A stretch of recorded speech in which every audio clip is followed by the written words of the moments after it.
I'm standing here in the Grass Valley Cemetery with many of my relatives, my grandfather, my uncles, my grandmother. My job as a financial planner is to get people to do things that they'd rather not.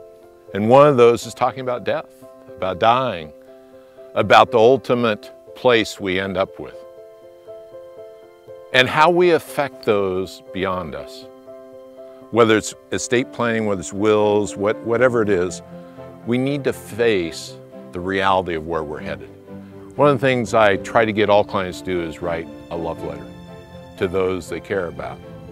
And usually when I'm doing that with couples or with people that have someone, whether it's children, whether it's spouses, whether it's nephews, people that they care about, that sometimes, often they will leave wealth to someday.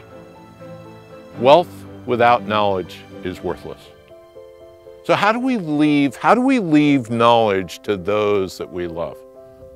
The challenge I would give you tonight is sit down and write a letter to those you care about. Sit down and write the letter to the person you've spent your life with, about why you love them. What were the special times? What do you hope for? What do you hope they worry about? What do you hope they don't worry about?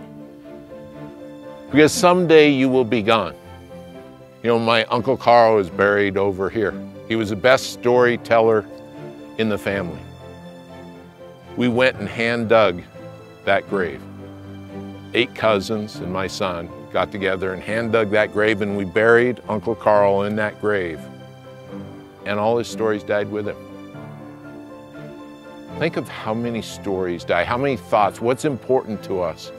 So sit down tonight and write a love letter to the person you love most.